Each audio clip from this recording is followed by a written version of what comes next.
ప్రభువైన యేసుక్రీస్తు నామంలో ప్రతి ఒక్కరికి పేరు పేరున నా వందనాలు తెలియజేస్తా ఉన్నానండి. ఈరోజు దేవుని వాగ్దానం గలతీయులకు రాసినటువంటి పత్రిక 6వ అధ్యాయము 8వ వచనము.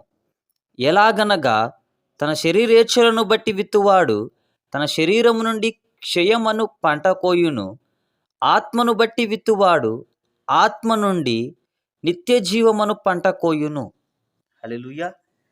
ఈ దినం దేవుడు మనతో మాట్లాడుతూ ఉన్నటువంటి మాట, ప్రియ సహోదరి సహోదరుడా, శరీరేచ్ఛలను బట్టి, హల్లెలూయా, శరీరానుసారముగా నీవు ఏదైతే విత్తుతా ఉన్నావో అది నీ బిడ్డలు కావచ్చు, నీ బిడ్డల కొరకు ఉపయోగించబడేటువంటి ధనము కావచ్చు, స్థలము కావచ్చు, వ్యాపార విషయంలో కావచ్చు, ఏవైతే శరీరానుసారముగా నీవు ఆహారము కావచ్చు, నీవు తింటున్నటువంటి ఆహారము కావచ్చు, ఇవన్నీ కూడా కొద్ది సమయము, హల్లెలూయా, కొద్ది రోజులు, కొద్ది దినములు, కొద్ది సంవత్సరములు మాత్రమే నిలుచున్నవి. కానీ ఆత్మానుసారముగా నీవు ఎప్పుడైతే పంటను విత్తగలుగుతావో నీవు పరలోకమందు దాని ఫలితం చూడగలుగుతావు. హల్లెలూయా. ఈ దినం దేవుడు మాట్లాడుతూ ఉన్నటువంటి మాట, ప్రియ సహోదరి సహోదరుడా, ఈరోజు క్షయమైనటువంటి దాంట్లను నువ్వు వెతుకుతానే ఉన్నావేమో. ఈ లోకంలో కొన్ని సంవత్సరం నుండి లేకపోతే కొన్ని దినములు ఉండి వెళ్ళిపోయేటువంటి దానికోసం నువ్వు విత్తుతానే ఉన్నావేమో. అయితే ఇక్కడ దేవుడు సెలవిస్తా ఉన్నటువంటి మాట, ఆత్మానుసారముగా ఎప్పుడైతే నువ్వు విత్తుతావో నీవు నిత్యమైనటువంటి పంట కోస్తావు. హల్లెలూయా. ఈ లోకంలో మనం విత్తుతానే ఉంటాం. ఏదైనా శనగ కావచ్చు, లేకపోతే విత్తనం కావచ్చు, లేకపోతే చెనిక్కాయ కావచ్చు, ఇలా రకరకాల పంటలను విత్తుతూ ఉంటాం. అయితే దానికి కొంత సమయం ఉంది ఆ పంటను కోయడానికి. హల్లెలూయా. అలాగనే నీవు చేస్తున్నటువంటి ప్రార్థన కావచ్చు, నీవు చేస్తున్నటువంటి పరిచర్య కావచ్చు, అది ఇంతటితో ముగిసిపోయేది కాదు. హల్లెలూయా.